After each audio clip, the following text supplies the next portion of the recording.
Hi guys, welcome naman sa pinabagong vlog kong ngayon is i-unbox na naman natin itong isang solar na binili ko sa Shopee. Yan. So, itong solar na to ay 25 watts. So, tara, open na natin.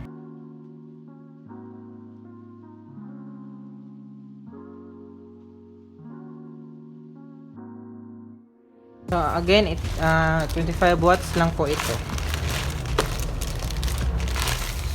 Ayan. Kikita nyo. Sa taas niya, sa gilid, sa likod, sa gilid. Ayan. So, meron pang isang open natin.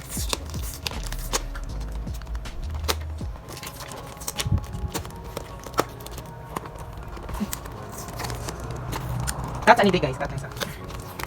Yan lang yung okay. So, ayan. Tapos na po natin ma-open itong solar map. Meron pa ano. Open na natin.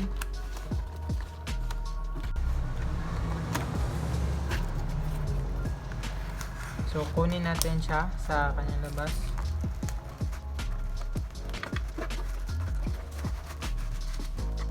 Ayan. Sa box, mayroong plastic. Meron din manual kung paano siya gamitin. May remote din pala siya. Tingnan natin kung meron pala siyang remote. Tapos yan. Ayan po yung 25 watts na solar IP67 sa likod. Yung wire niya, yan. Tapos sa baka na ilagay sa likod. Ganyan. Tapos ito pa. Okay. So dito ay siguro yung solar. Yun. Ito pala yung remote niya. So yung batteries niya ay AAA, dalawang AAA. At ito yung kanyang solar na panel. For 25 watts. So kung nakikita nyo, ayan. Focus. Yan. Wala namang mga cracks or mga dents. Wala naman akong nakikita. Sa likod niya, ayan. At saka mahaba din yung kanyang so di ko nakita, meron pala siyang mga screws dito. Tapos ayan, AAA talaga yung kanyang battery sa remote. AAA. Ayan, may kasama din siyang ano. So, pag-uwi ng papa ko na siya mag-assemble nito. So, yan, ganito yung kanyang wire. Meron din siyang protector. Again, yan yung solar lights, yung solar panel na mahaba yung cable. Tapos yung screws, yung mga metals niya. Yan, sorry. Yan. At saka yung remote. Yan. So, meron ding manual. So, ayan lang yung laman. So, ayan yung overall body niya. Ayan. Solar battery charging, zero charge, easy installation without wires. Ayan. Aluminum alloy. IP67. Gilid. Ayan. Scope application. Self-built housing. Ito, ayan. Product features. Aluminum nga siya. Prevent bask in rain. Super strong infrared remote. Triple waterproof. 5 meters. Then 15 meters distance wireless control.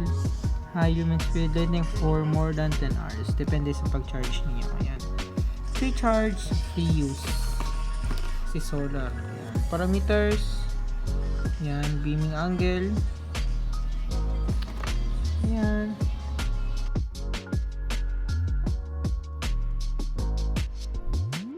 So, open na natin to. Test natin siya. Kunin na natin yung battery. So, iiwan natin yung screws kasi si Papa na naglagay nito. Yung mga screws niya. Battery. Open natin. Then, it's AAA battery. Ito natin ilagay sa likod. Tapos ito, isa. Gusto natin ilagay yung remote. Yung next, test natin ito kung mayroon bang charge itong solar.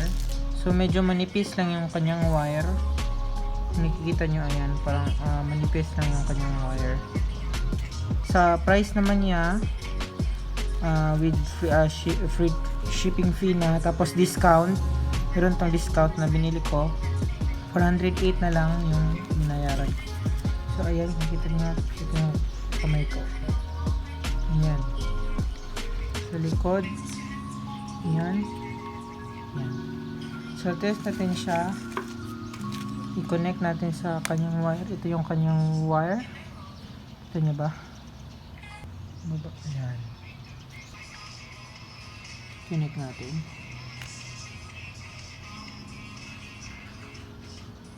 So meron siyang parang ganito para tatakpan, para hindi siya mabasa.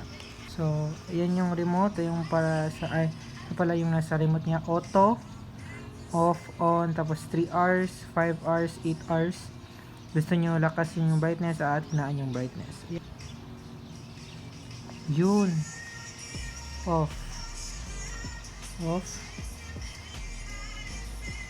Yun. On. Yan. Off. Yan. So tingnan natin kung iyan pala, iyan lang yung kanyang lakas.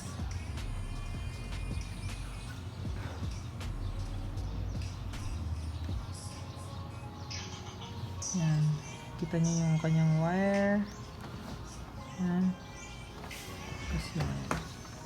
Yan lang. Off, on. Pwede nyo i-auto kung gusto nyo. Siguro ito yung kanyang, sa remote. Kita nyo ba? Yan. Yan. Ito. Tapos yung kanyang solar pa rin. Ganito lang kalaki din. Pero, siya? Legit siya. Ayun lang yung masasabi ko. Worth it or hindi? 101% worth it, tapos legit siya. So yan guys, ilagay ko na lang yung link ng description box na ito kasi yun, kung gusto nyo bumili. Ayan.